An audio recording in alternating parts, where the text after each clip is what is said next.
Thank you all for your support and your support for me as Speaker. There are a few thank yous that I need to make today, right now, right at the beginning of my speech before I go any further. First and foremost, I want to thank the love of my life, who is sitting behind me with her beautiful daughter, Emily, Diane Reynolds.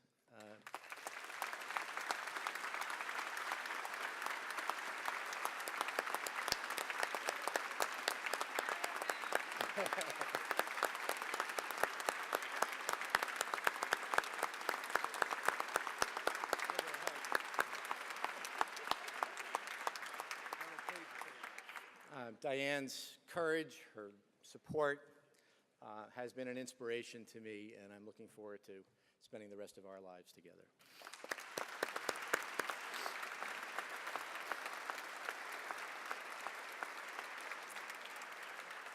And I also, finally, want to extend my thanks to all of you, all of the members of this House who have supported me throughout my career and are supporting me today for Speaker.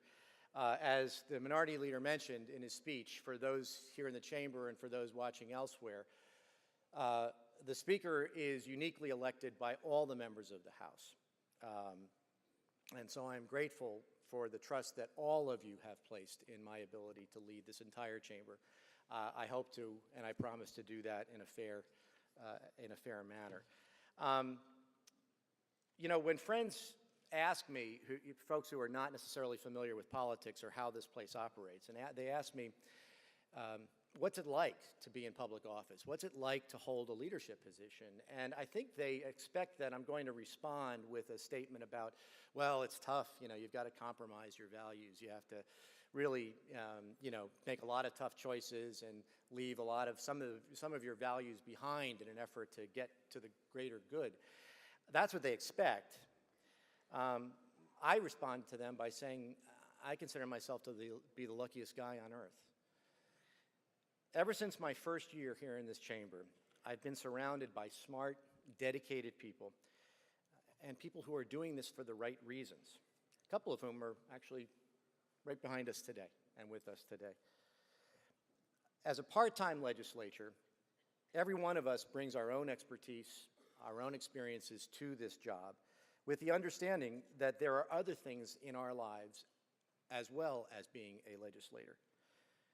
And I tell them that ever since being a new legislator, I have felt nurtured by more seasoned veterans who have helped me realize that I should hold on to the things that I care about, and I should continue to pursue the things that make me feel so strongly about serving the people of Connecticut. And I tell those friends that this is a unique place. It's a family place, as the Speaker mentioned, where doing the right thing usually trumps politics, and where standing for your convictions is respected. As we've all watched over the last weeks and years even, the continuing dysfunction in Washington, I've heard many people say, boy, the folks and our friends and colleagues in Washington under the United States Capitol should perhaps look a little bit to the Northeast, to this state's capital, for a guideline as to how government can and should be done. Here, under that gold dome, and in this magnificent chamber, we've managed somehow to tackle the state's toughest challenges in an environment of respect, without rancor or recrimination. We all have our respective perspectives on how things should be done, and we've all been sent here by our constituents to espouse those views. But as we do so, we have managed to avoid the toxic. There's no curtain, iron, lace, or otherwise that divides this chamber between the majority and the minority party. It's somewhere over there, but we don't know quite exactly where it is. And sometimes, in those moments when temperatures get a little bit too hot, we somehow manage to cool it down. I hope Representative Cafaro doesn't mind. It's already been discussed, the fact that the phones between the majority and the minority leaders sometimes buzz with a call to one or the other, talking about a concern about what one of our respective members may be saying on the floor, or maybe even just a heads up as to what they're going to say at some point. Sometimes that requires more than a phone call. Sometimes it requires a casual walk across the aisle to one desk or another to just have a face-to-face. And in those times when even that may not work, we pause in this chamber and we meet right there in the well, all of us, to solve the problem and move us forward. Now, there's a friend of mine in Hamden who has a phrase I like to quote sometimes, that this really isn't rocket surgery.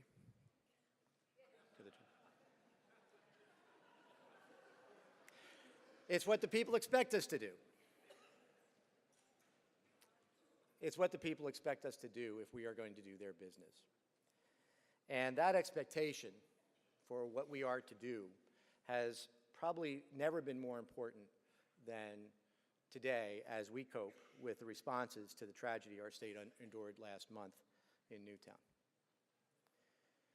So it is in that spirit that I ask all of you for what I've asked each person I've appointed to chair a committee or to serve on my leadership team, and that is simply to treat each other with the respect we all deserve and continue to make bipartisanship the rule, not the exception. It's the one legacy I hope to be measured by as Speaker when my tenure is through. So I'm asking each one of you to please help me make that happen.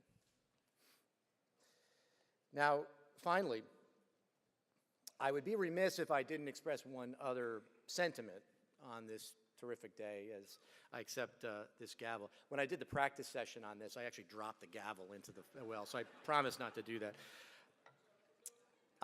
So here's the sentiment that I want to describe, and tell me if you agree. But really, this is awesome, isn't it? This is awesome, right? I mean, and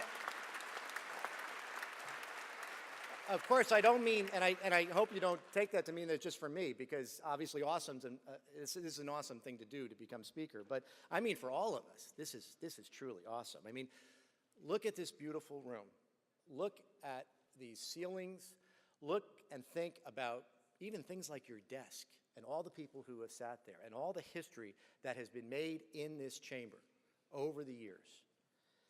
And heck, I mean, look even at that beautiful tote board, huh? I mean, that's, we're still in debate as to whether we should keep the screen up or not, but we'll get to that. But, and probably most importantly, look at the families and friends who are all here to support us. Think about how hard we all worked to get here and how much our friends and families and loved ones have sacrificed to enable us all to be here today.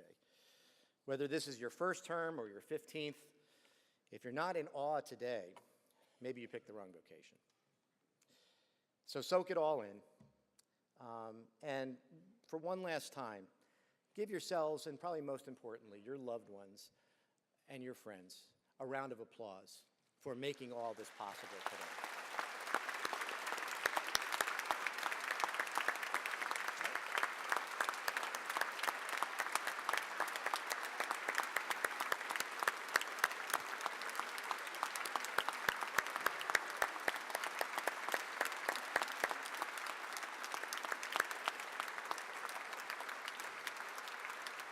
All right, okay, that's enough. We got work to do, come on. And whatever you do, as things get tough this year and in the years ahead, don't lose that sense of awe that you feel today. For you freshmen, this is a day you will always remember and cherish it.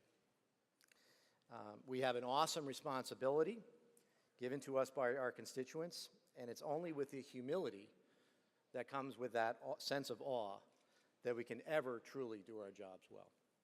So thank you. And God bless the awesome state of Connecticut.